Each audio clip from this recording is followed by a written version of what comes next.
کیونکہ اللہ تعالیٰ نے، ہم ہدایت کے درجے پڑھ چکے ہیں سورہ فاتحہ میں، ہدایت عامہ جو اس وقت بھی ہم سانس لے رہے ہیں، ہمارے ارد گرد ہوا ہے، ہمارے پاس روشنی ہے، یہ برقی لہریں ہیں جو اس کمپیوٹر میں چل رہی ہیں، جو یہ مائک ہے جس سے میری آواز آپ تک پہنچ رہی ہے، یہ سب کچھ ایک انسانی دماغ نے بنایا ہے جس کو اللہ نے بنایا ہے۔ سو ہدایت عامہ کو دیکھ کر اگر ایک انسان یہ نہیں سوچ سکتا کہ ان سب کا خالق اللہ ہے، اس کو اللہ تعالیٰ زبردستی ہدایت نہیں دیتا۔ ہدایت کے لیے ایک تڑپ ہونی چاہیے، ہدایت کی ڈیمانڈ کرتا ہے انسان تو اس کو ہدایت ملتی ہے۔ اور ان کے لیے ایک دردناک عذاب ہے۔ انما یفتریل کذبا، اس کے سوا نہیں ہے کہ افترا کرتا ہے جھوٹا، ایک بہتان لگاتا ہے جھوٹا،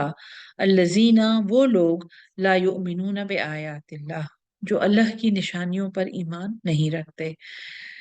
وَأُولَئِکَ، اور یہی وہ لوگ ہیں، ہم الکاذبون، جو جھوٹے ہیں۔ من کفر باللہ، جس نے انکار کیا اللہ کا، من بعد ایمانہ، بعد اس کے کہ وہ ایمان لے آیا تھا۔ یہ اب ملحدوں کا اور ایتھیسٹ کا اور منکرین کا ذکر ہے، وہ جو کلمہ پڑھ کے دائرہ اسلام میں داخل ہو چکے ہیں، یہ ان کا بیان ہے۔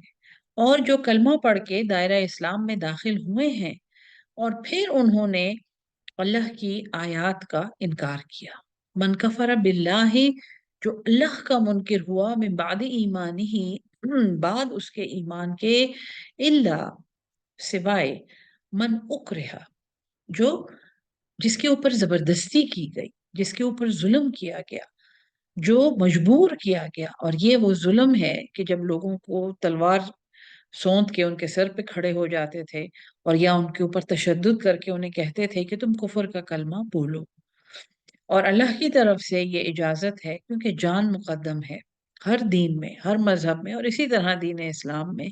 جان مقدم ہے۔ اگر اپنی جان بچانے کے لیے کفر کا کلمہ بھی بولنا پڑے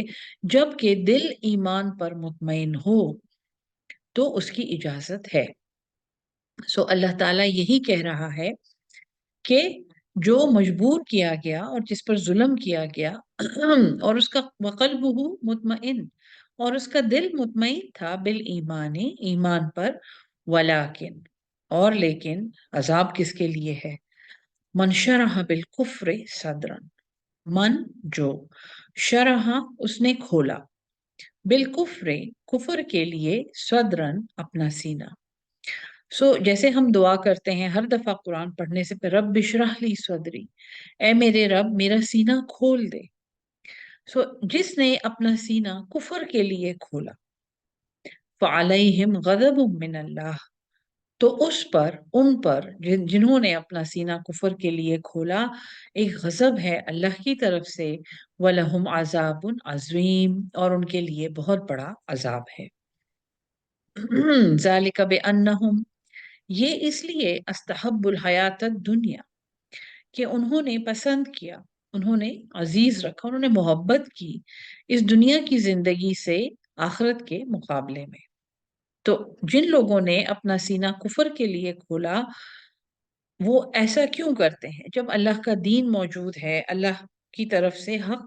آ چکا ہے، پھر وہ مڑتے ہیں اور وہ کفر میں جا شامل ہوتے ہیں، اس لیے کیونکہ دین کا ایک بہت بڑا حصہ آخرت پر ایمان ہے، اور آخرت پر ایمان رکھتے ہوئے دنیا کا ہر عمل کرنا بہت مشکل ہے، بہت مشکل ہے کہ ہم 24 گھنٹے میں جو کام کر رہے ہوں اس میں ہمیں یاد ہو کہ اللہ تعالیٰ ہم سے کیا چاہتا ہے اور اللہ ہم سے اس عمل کا حساب لے گا۔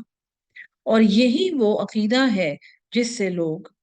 دور بھاگتے ہیں اور جس سے بعض لوگ چھٹکارا حاصل کرنا چاہتے ہیں، جس کی وجہ سے وہ یہ کہتے ہیں کہ ایسی کوئی بات نہیں ہے اور یہی دنیا کی زندگی ہے، یہی جینا ہے اور یہی مرنا ہے اور یہی ختم ہو جانا ہے، کیونکہ اس دنیا کی زندگی انہیں نظر آتی ہے، اس دنیا کی زندگی کو وہ کنٹرول کر سکتے ہیں، اس دنیا کی زندگی میں ان کے خیال میں وہ سب کچھ ہے جس کی انہیں ضرورت ہے۔ وہ ایسا کیوں کرتے ہیں؟ اور وہ دین سے واپس کیوں مڑ جاتے ہیں؟ کیونکہ انہوں نے استحب الحیات الدنیا، انہوں نے پسند کیا، اور یہ استحبو یہ کمپیریٹیو ہے کہ انہوں نے پرائیورٹی دی، انہوں نے ترجیح دی اس دنیا کی زندگی کو علی الآخرت، آخرت پر۔ اور دنیا کی زندگی تھوڑا سا میں ڈائگریس کر کے اگر آپ کو ایکسپلین کروں، یہ ایک ایسا جال ہے جس میں سے نکلنا بہت مشکل ہے۔ اگر ہم یہ کہیں کہ ہم اللہ کی رضا کے لیے اللہ کی کتاب پڑھا رہے ہیں، ہم اللہ کی رضا کے لیے اللہ کا پیغام آگے پہنچا رہے ہیں، اس میں دنیا کے اتنے عناصر ہوتے ہیں اور اس میں اتنے ذاتی مفادات انوالو ہو جاتے ہیں، اور اس میں اور کچھ نہیں تو لوگوں کی اپریسیشن اور لوگوں کی پسند اور لوگوں کی ایکسیپٹنس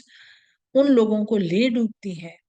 جو شروع سے انتہائی خلوص نیت سے اللہ کا پیغام دنیا تک پہنچانا چاہتے ہیں۔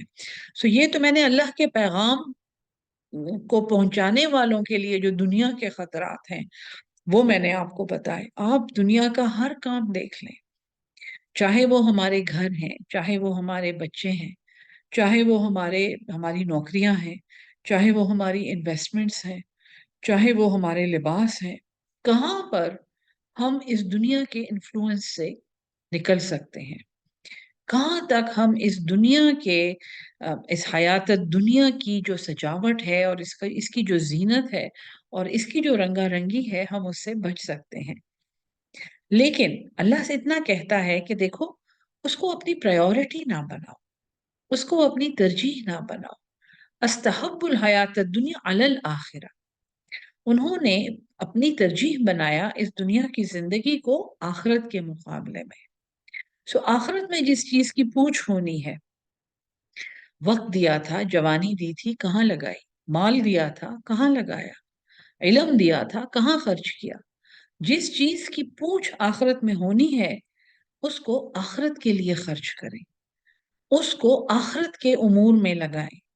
باقی اس دنیا میں اللہ تعالیٰ کا وعدہ ہے، اس دنیا میں ہم نے رہنا ہے، اس میں ہم نے برتنا ہے، اس میں ہم نے چلنا ہے اور اس دنیا کے ساتھ چلنا ہے۔ دنیا کے ساتھ چلنا اس لیے بھی ضروری ہے کیونکہ ہم نے اسی دنیا میں اور انہی لوگوں میں رہتے ہوئے اللہ کا پیغام پہنچانا ہے۔ ورنہ انسان کسی جنگل میں جا کے اکیلا رہنا شروع کر دیتا اور زندگی بڑی آسان ہوتی، اور آخرت کی پوچھ تو بالکل ہی آسان ہو جاتی کیونکہ کبھی کسی کے ساتھ کوئی معاملہ ہوا ہی نہیں۔ لیکن اسی دنیا میں رہتے ہوئے اسی دارالامتحان میں سے نکلنا ہے اور ہر سوال حل کرتے ہوئے آخرت کو یعنی رزلٹ کو یاد رکھنا ہے کہ انہوں نے پسند کیا اس دنیا کی زندگی کو آخرت کے مقابلے میں، وَأَنَّ اللَّهَ، اور یہ کہ اللہ لا يَهْدِي الْقَوْمَ الْكَافِرِينَ، وہ ہدایت نہیں دیتا انکاریوں کی قوم کو، ان لوگوں کو جو کافر ہیں۔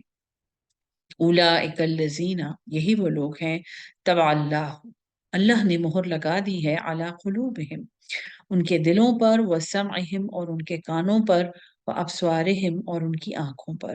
واولئک، اور یہی وہ لوگ ہیں، ہم الغافلون، جو غافل ہیں۔ بار بار بار بار اللہ تعالی ہمیں اس بات کا جواب دیتا ہے کہ دیکھو، اپنے برے حساب کا، اپنی گمراہی کا، اپنی کمزوری کا، اپنا دین سے دوری کا وبال مجھ پر نہ ڈالو۔ میں نے تمہیں سب کچھ سمجھا دیا ہے، میں نے تمہیں ایک ایک قدم تمہاری زندگی کا بتا دیا ہے کہ تم کیسے اس گمراہی سے بچ سکتے ہو۔ غافل نہیں ہونا، اللہ کی نشانیوں کو یاد رکھنا ہے، آخرت کو یاد رکھنا ہے، دنیا میں رہتے ہوئے اور دنیا کے ساتھ چلتے ہوئے دنیا کو اپنی ترجیح نہیں بنانا، دنیا کو اپنی پرائیورٹی نہیں بنانا۔ لا جرم، ہمیشہ ایسا رہے گا، اس میں کوئی شک نہیں ہے، انہم فی الآخرت، یہ کہ وہ آخرت میں ہم الخاسرون، سب سے زیادہ خسارہ اٹھانے والے ہیں۔ خاسرون خسارہ اٹھانے، اخسرون کا مطلب سب سے زیادہ خسارہ، یہ خسارہ اٹھانے والے ہیں آخرت میں۔ ثم ان ربک، پھر بے شک تمہارا رب، للذین، ان لوگوں کے لیے، ہاجروا من بعد، جنہوں نے ہجرت کی بعد اس کے مافتنو کہ وہ آزمائش میں ڈالے گئے، فتنے میں ڈالے گئے، ستائے گئے، ثم جاہدو پھر انہوں نے جہاد کیا، کوشش کی، وصبروا اور انہوں نے صبر کیا۔ دیکھیں پہلے آیا ہے جاہدو، پہلے انہوں نے جہاد کیا، کوشش کی، اللہ کی راہ میں لڑے، وہ بولے، انہوں نے ظالموں کو ان کے ظلم سے آگاہ کیا، انہوں نے اپنے قلم استعمال کیے، انہوں نے اپنے علم استعمال کیے، انہوں نے اپنے سارے وسائل استعمال کیے کہ وہ اللہ تعالیٰ کی اطاعت سے نہ نکل جائیں اور وہ اللہ کا نظام قائم کر کے رکھیں، اور اس کے بعد جو انہیں مشکلات پیش آئیں انہوں نے اس پہ صبر کیا۔ ہمارے ہاں ایک بہت کلیئر ڈسٹنکشن چاہیے اس صبر میں جو ہمارے خیال میں ایک صبر ہے، دراصل وہ بے بسی ہے اور وہ بے عملی ہے، کہ کچھ نہیں کرنا، ہاتھ پہ ہاتھ رکھ کے بیٹھے ہوئے ہیں کہ ہم تو اللہ کی خاطر صبر کر کے بیٹھے ہوئے ہیں اور بس کچھ ہو جائے گا، ایک معجزہ ہو جائے گا، جیسا قرآن میں ہوتا ہے معجزہ صبر کرنے والوں کے لیے۔ اس غلط فہمی سے نکل آئیں۔ اس بات کی کوئی بنیاد نہیں ہے قرآن میں کہ بے عمل انسان جب کچھ نہ کرے تو لوگ یہ کہیں کہ یہ صبر کر رہا ہے۔ ہمیشہ مومن ہمیشہ باعمل ہوتا ہے، جب وہ منہ سے کچھ نہیں کہہ رہا ہوتا، ہاتھ سے کچھ نہیں کر رہا ہوتا، وہ اپنی زبان سے نہیں وہ جہاد کر رہا ہوتا، وہ اس وقت جہاد کی تیاری کر رہا ہوتا ہے،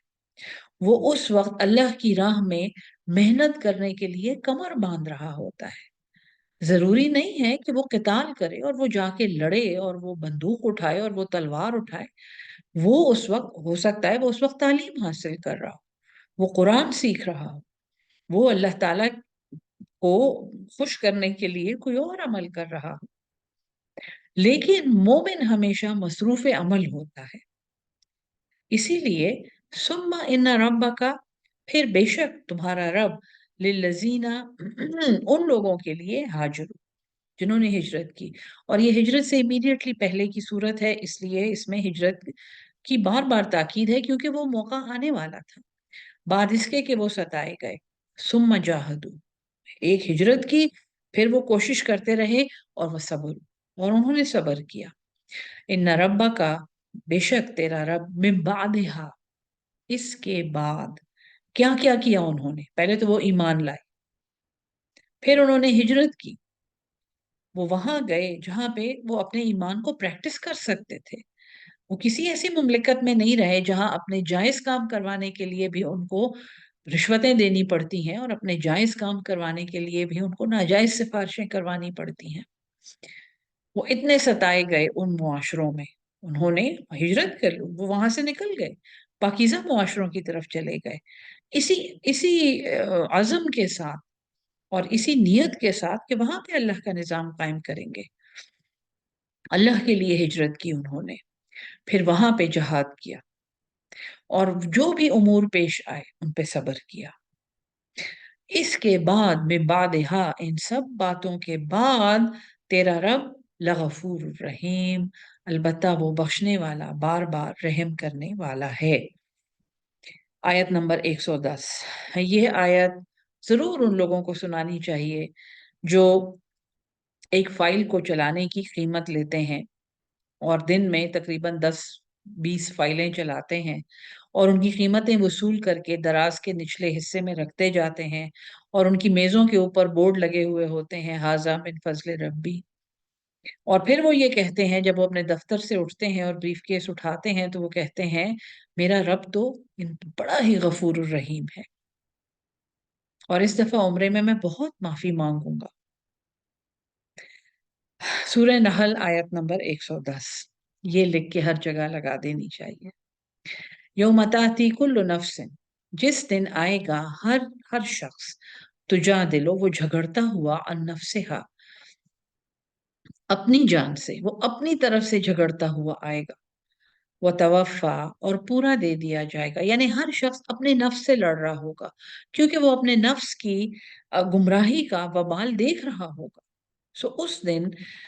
توفا کل نفس پورا دے دیا جائے گا ہر جان کو ما عملت جو اس نے عمل کیا، وہم لا یظلمون اور وہ ظلم نہیں کیے جائیں گے۔ وضرب اللہ اور اللہ بیان کرتا ہے مثلاً قریۃ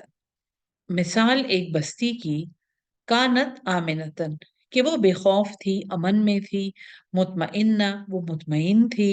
آرام سے تھی، یاتیہا رزقہا، اس کے پاس آتا تھا اس کا رزق، رغدن، بہت آرام سے، با فراغت، بغیر کسی ٹینشن کے، من کل مکان، ہر طرف سے۔ یہ ایک اسلامی ریاست کی مثال ہے، ہر طرف امن ہے، خوشی ہے، ریلیکسیشن ہے، کھانا پینا بہت ہے، ساری اسلامی ریاستیں دیکھ لیں، ہم آج کل دیکھ لیں۔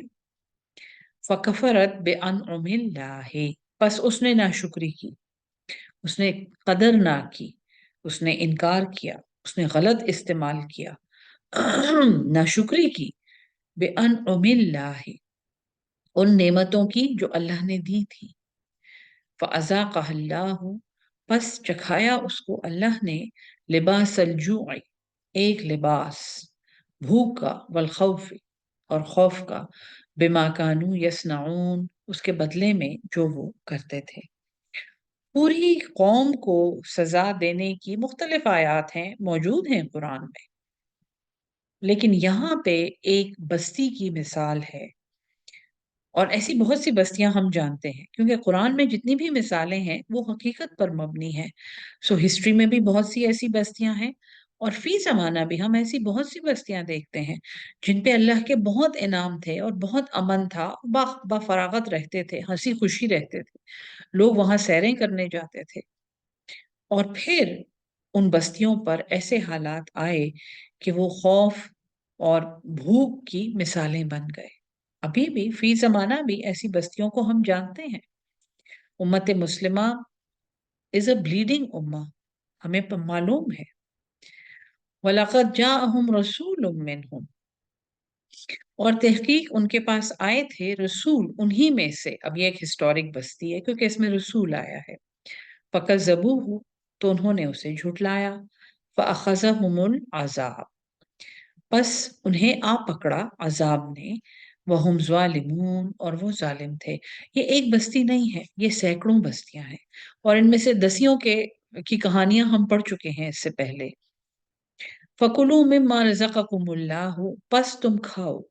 اب یہ مسلمان بستی کو اللہ کہہ رہا ہے، تم بھی ایک بستی ہو، ایک قریہ ہو، اور ایمان والے ہو، تو کھاؤ جو تمہیں اللہ نے رزق دیا ہے، حلال طیبا، حلال اور پاک، حرام سے پاک، حرام کمائی سے نہیں آ رہا، اس میں حرام کی ملاوٹ نہیں ہو رہی۔ وہ امام غزالی کی ایک مثال ہے، یا یہ کیمیائے سعادت ہے میرے خیال میں، شاہ ولی اللہ کی کتاب، ان دونوں میں سے کسی ایک میں یہ مثال ہے کہ جہاں سے دودھ خریدا جا رہا ہے، اگر وہ جانور کسی اور کے کھیت میں جا کے چر گیا ہے تو اس دودھ کو حرام سمجھا جائے، کیونکہ وہ چوری کے چارے سے یا وہ غلط قسم کے چارے سے، الا یہ کہ غلطی ہو گئی ہے، لیکن جان بوجھ کے اگر چوری کے یا کسی حرام کمائی کے چارے سے وہ جانور سیر ہو رہا ہے اور پھر اس میں سے دودھ آ رہا ہے، تو اس دودھ کو حرام سمجھا جائے۔ ایسی مثالیں ہیں جو ہمارے سلف نے، ہمارے بزرگوں نے ہمیں حرام اور حلال کی مد میں سکھا رکھی ہیں۔ اللہ فرماتا ہے تو تم کھاؤ اللہ کے رزق میں سے جو حلال ہے اور طیب ہے، واشکروا نعمت اللہ ہے، اور شکر کرو۔ اور شکر کا مفہوم میں آپ کو پڑھا چکی ہوں کہ اللہ کی نعمت کو اس کے حکم کے مطابق اس کی مخلوق کے فائدے کے لیے استعمال کرنا اس کی نعمت کا شکر ہے۔ واشکروا نعمت اللہ ان کنتم ایاہ تعبدون، اگر تم صرف اسی کی عبادت کرتے ہو۔ انما، اس کے سوا نہیں ہے، حرم علیکم، ریپیٹیشن ہے آیت کی، پہلے بھی آ چکی ہے، مائدہ میں آئی ہے، سورہ نساء میں شاید آئی ہے، سورہ البقرہ میں آئی ہے، کہ حرام ہے تم پر المیتۃ، مردہ، والدمہ، اور خون، ولحم الخنزیر، اور سور کا گوشت، وما اہل لغیر اللہ بہ، اور جس پر اللہ کے سوا کسی کا نام پکارا جائے، فمن اضطر غیر باغ، پس جو اضطراب میں ہو، سرکشی کرنے والا نہ ہو، ولا عادن، اور نہ ہی حد سے بڑھنے والا ہو، فإن اللہ، پس بے شک اللہ، غفور الرحیم، وہ بخشنے والا اور بار بار رحم کرنے والا ہے۔ ولا تقولوا، اور تم نہ کہو لما تصفو السنتکمل کذبا، جو تصفو بیان کرتی ہیں، اوصاف ہم کہتے ہیں وصف، ایک خوبی بیان کرتی ہے، تو تم نہ کہو اس کو جو بیان کرتی ہیں السنتکم، تمہاری زبانیں، الکذبا، جھوٹ، ہاذا حلال و ہاذا حرام، یہ حلال ہے اور یہ حرام ہے۔ معاشرے میں حرام اور حلال کے سٹینڈرڈز کو مینٹین رکھنا اس معاشرے کی صحت کے لیے بہت ضروری ہے، ورنہ اس معاشرے میں سے نکل جانا چاہیے جہاں پہ حرام کو حلال سمجھ لیا جائے۔ اور اس کی میں نے ابھی ابھی آپ کو اپنی ہی بستی کے بہت سے دفتروں سے مثال دی ہے کہ یہ حلال ہے اور یہ حرام ہے، لتفتروا علی اللہ الکذب، تاکہ تم باندھو اللہ پر جھوٹ۔ ان الذین یفترون علی اللہ الکذب، بے شک جو لوگ اللہ پر جھوٹ باندھتے ہیں، لا یفلحون، وہ کبھی بھی فلاح نہیں پائیں گے۔ متاع قلیل، یہ تو فائدہ ہے بہت چھوٹا سا، اس کے لیے تم اپنی آخرت کو بیچ دیتے ہو۔ یہ 100 سال کی زندگی جو تمہیں اس دنیا میں مل گئی ہے، اور یہ 100 کروڑ اور یہ 100 ارب جو تم نے یہاں پہ کسی طرح کما لیے ہیں، کیا تمہیں پتا ہے کہ اس کے آگے ایک ابدیت آ رہی ہے، ایک ہمیشگی آ رہی ہے، جہاں پہ نہ 100 ہے، نہ کروڑ ہے، نہ سال ہے، نہ دن ہے، نہ کوئی حساب ہے۔ اور اس ابدیت میں جب تم داخل ہوگے تو تم آگ کے گڑھے میں بیٹھ جاؤ گے۔ کیا تم یہ نہیں سمجھ سکتے کہ کس قدر گھاٹے کا سودا تم نے کیا ہے؟ متاع قلیل، یہ فائدہ ہے بہت چھوٹا سا، وَلَهُمْ عَذَابٌ أَلِيمٌ، اور ان کے لیے دردناک عذاب ہے۔ وَعَلَى الَّذِينَ هَادُوا، اور ہاں جو لوگ یہود ہیں، حرمنا ما قصصنا علیک من قبل، ہم نے حرام کیا تھا جو قصہ ہم نے بیان کیا ہے تم پر اس سے پہلے۔ یہود پر جانوروں کی پیٹھ کی چربی اور ناخن والے جانور یہ حرام تھے، اور یہ سبق گزر چکا ہے، ہم یہ پڑھ چکے ہیں قرآن میں۔ وما ظلمناہم، اور ہم نے ان پہ ظلم نہیں کیا، ولیکن کانوا انفسہم یظلمون، لیکن انہوں نے اپنے اوپر ظلم کیا، انہوں نے اپنے حرام اور حلال کے سٹینڈرڈز میں خود ہی تحریف کر کے اپنے لیے ایک مصیبت کھڑی کر لی۔ ثم ان ربک، پھر بے شک تیرا رب، للذین، ان لوگوں کے لیے، عملوا السوء، جنہوں نے برے عمل کیے، بجہالت، اپنی نادانی سے، ثم تابوا من بعد ذلک، پھر انہوں نے توبہ کی اس کے بعد، واصلحوا، اور اصلاح کی۔ منہ سے توبہ استغفار منہ سے کرنا اور تسبیحوں پہ استغفار پڑھنا یہ اللہ نہیں کہہ رہا، کیونکہ جس اللہ کو ہم اس قرآن میں جان رہے ہیں اور جس اللہ کو ہم دیکھ رہے ہیں اس قرآن میں، وہ سب سے پہلے انسان سے عمل مانگتا ہے۔ جنہوں نے توبہ کی اس کے بعد، اپنی جہالت کی غلطی کے بعد، اور اصلاح کی، ان ربک من بعدها لغفور رحیم، بے شک تیرا رب اس کے بعد بخشنے والا اور بار بار رحم کرنے والا ہے۔ ان ابراہیم، بے شک ابراہیم علیہ السلام، کان امتا قانتا للہ حنیفا، ابراہیم علیہ السلام ایک امت تھے۔ اس کے بہت سے مطلب ہیں، ایک ہے کہ وہ ایک امام تھے، ایک ہے کہ وہ he was an institution in himself، یعنی کہ وہ ایک انسان کافی تھا پوری امت کو ایک مثال دینے کے لیے۔ پھر یہ ہے کہ وہ پوری امت کا ریپریزنٹیٹیو تھا، وہ امام تھا، کیونکہ اللہ نے ان کو کہا تھا کہ ہم تمہیں امام مقرر کر للناس، پوری انسانیت کے لیے۔ تو ان ابراہیم کان امتا قانتا، جو فرمان بردار تھا، وہ امام تھا، بادشاہ تھا، ایک انسٹیٹیوشن تھا، قانتا للہ، وہ فرمان بردار تھا اللہ کا، حنیفہ، یکسو، ولم یکن من المشرکین، اور وہ نہیں تھا، سب سے بڑی بات، وہ مشرک نہیں تھا، شاکرا لانعمہ۔ اب یہ دیکھیں سورت جب اینڈ میں جا رہی ہے تو اللہ تعالیٰ پوری ایک تشریح دے رہا ہے، اور وہ اتنی خوبصورت تشریح ہے کہ وہ ایک ایسے آدمی کی مثال کے ذریعے دی جا رہی ہے جس کو ہم اچھا خاصا جانتے ہیں، جس کا ذکر سورہ البقرہ سے شروع ہوا ہے۔ اللہ اب وہ ساری کوالٹیز جو اللہ نے اس سورت میں پڑھائی ہیں، فرمان برداری کی، وفاداری کی، توحید کی، وہ ساری کوالٹیز اللہ تعالیٰ حضرت ابراہیم کے توسط سے ہمیں سمجھا رہا ہے۔ وہ ایک لیڈر تھا، وہ ایک انسٹیٹیوشن تھا، وہ فرمان بردار تھا، وہ یکسو تھا، فوکس تھا اپنے اللہ کے لیے، اور وہ مشرک نہیں تھا۔ شاکرن، وہ شکر گزار تھا، وہ قدردان تھا، لِأَنْعُمِهِ، اس نعمت کے لیے جو اس پہ کی گئی تھی۔ اجتباہ، اجتباہ، چن لیا اس کو، اس نے اسے چن لیا، یعنی اللہ نے اسے چن لیا۔ وَهُدَاهُ، اور اسے ہدایت دی، اِلَى صِرَاطٍ مستقیم، سیدھے راستے کی طرف۔ وَآتَيْنَاهُ فِي الدُّنْيَا حَسَنَةً، اور عطا کی ہم نے اسے اس دنیا میں بھلائی۔ وَإِنَّهُ فِي الْآخِرَةِ، اور بے شک وہ آخرت میں، لَمِنَ الصَّالِحِينَ، البتہ نیکوکاروں میں ہوگا۔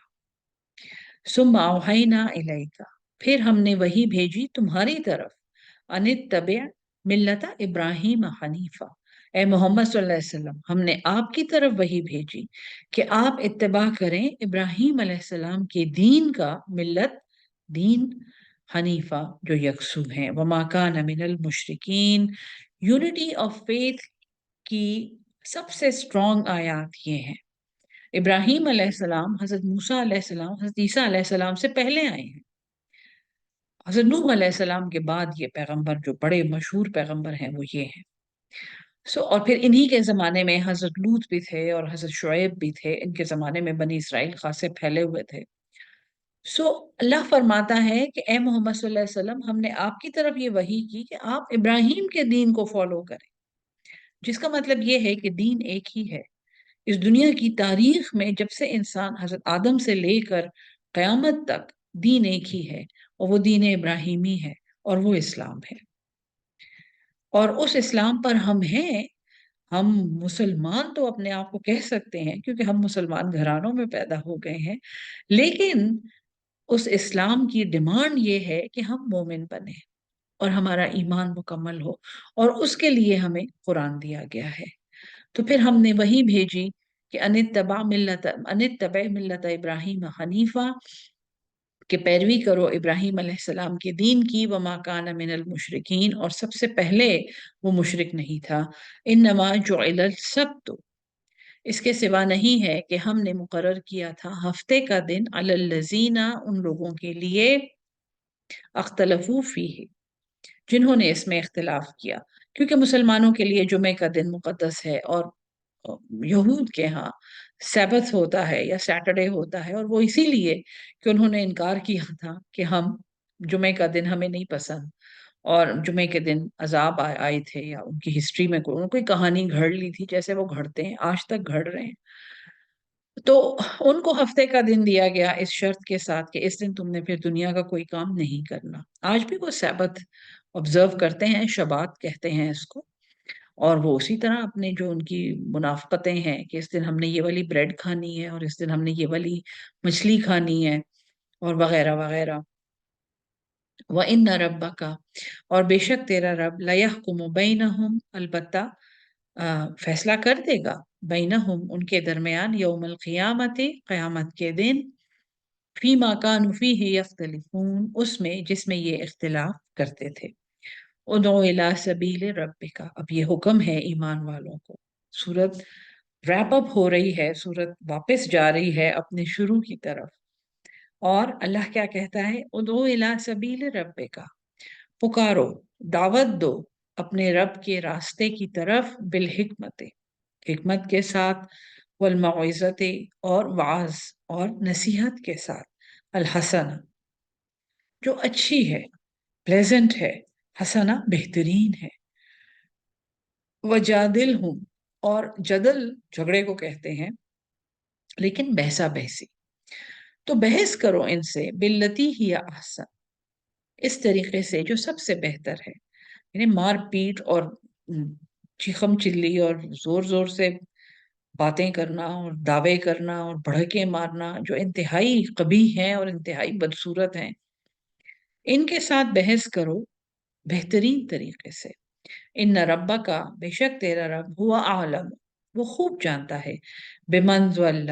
جو گمراہ ہوا، عن سبیلہ، اس کے راستے سے، وہ ہوا عالم، اور وہ خوب جانتا ہے، بالمہتدین، ہدایت یافتہ لوگوں کو۔ وَإِنْ عَاقِبْتُمْ، اور اگر تمہیں کوئی تکلیف ہو، عقوبت اس سے نکلا ہے، اگر تمہیں کوئی تکلیف ہو فَعَاقِبُوا، تو انہیں بھی تکلیف دو، بِمِثْلِ مَا عُوقِبْتُمْ بِهِ، بالکل ویسی ہی جیسی تکلیف انہوں نے تمہیں دی ہے۔ مسلمانوں کو ایک اجازت دی جا رہی ہے کہ تم ریئیکٹ کر سکتے ہو، تم رسپونڈ کر سکتے ہو۔ اگر تم تکلیف دو تو انہیں تکلیف دو ایسی ہی جیسی انہوں نے تمہیں دی ہے۔ وَلَئِن صَبَرْتُمْ، اور ہاں اگر تم صبر کر لو، لَهُوَ خَيْرٌ لِّلصَّابِرِينَ، تو البتہ بہتر ہے صبر کرنے والوں کے لیے۔ وَاصْبِرْ، اور صبر کرو، وَمَا صَبْرُكَ، اور نہیں ہے تمہارا صبر، إِلَّا بِاللَّهِ، مگر اللہ کی طرف سے، اللہ کی مدد سے۔ وَلَا تَحْزَنْ، اور تم غم نہ کھاؤ، علیہم، ان پر، وَلَا تَکُ، اور ایسا نہ ہو جائے، فی ضیق، کہ تم کسی تنگی میں ہو، مما یمکرون، بسبب اس کے جو یہ چالیں چلتے ہیں۔ خاص طور پہ یہ مکہ کے کفار کے لیے یہ آیت ہے کہ اگر تم انہیں کوئی تکلیف دینا چاہتے ہو تو ان کو تم ویسی تکلیف دے سکتے ہو جیسی انہوں نے تمہیں دی، مارتے پیٹتے ہیں تم بھی آگے سے مارو پیٹو، لیکن اگر تم صبر کرو، کیونکہ ہجرت کا حکم آنے والا ہے، تو اگر تم صبر کرو تو بہتر ہے صبر کرنے والوں کے لیے، اپنی تیاری میں مصروف رہو۔ وَاصْبِرْ، اور پھر اللہ مشورہ دیتا ہے کہ صبر کرو، لیکن یاد رکھو وَمَا صَبْرُكَ إِلَّا بِاللَّهِ، سو اللہ سے صبر کی دعا مانگو، اور اللہ تعالیٰ کی طرف سے اللہ کے پیغام پہ، اللہ کے دین پر جمے رہو، کیونکہ جو تم صبر کرتے ہو وہ بھی اللہ ہی کی طرف سے آتا ہے۔ اور کہیں تم غم نہ کھاؤ ان پر، ان کفار پر، ولا تکو فی ضیق، اور تم نہ تنگ ہو جانا، مما یمکرون، اس سے جو یہ فریب کرتے ہیں، جو یہ مکر کرتے ہیں۔ ان اللہ، بے شک اللہ، مع الذین اتقوا، ان لوگوں کے ساتھ ہے جو پرہیزگار ہیں، والذین، اور وہ لوگ، ہم محسنون، جو احسان کرنے والے ہیں، جو نیکوکار ہیں۔ 15واں پارہ انشاءاللہ کل سے شروع ہوگا، اور یہ سورہ بنی اسرائیل ہے، اس میں معراج کا بیان ہے، اور یہ زبردست صورت ہے۔ آپ یہ سمجھیں کہ قرآن کے تقریباً پہلے 2 حصے جس میں پوری شریعت ہے، اور پھر پیغمبروں کے بیانات ہیں اور تسلیاں ہیں، اور ان میں یہ ایک شاہکار صورت ہے جو معراج کے بیک گراؤنڈ میں نازل ہوئی ہے، اور اس میں یعنی کہ اس کے بہت سے امتیازات ہیں۔ انشاءاللہ جب یہ صورت پڑھیں گے تو وہ سارے امتیازات بھی ہم پڑھیں گے کل ملنے کے وعدے کے ساتھ انشاءاللہ۔ اللہ تعالی ہم سب کو قرآن سمجھ کے اس پہ عمل کرنے والا اور اس کو آگے پہنچانے والا اہل القرآن بنا دے۔ آمین ثم آمین۔ السلام علیکم ورحمۃ اللہ وبرکاتہ۔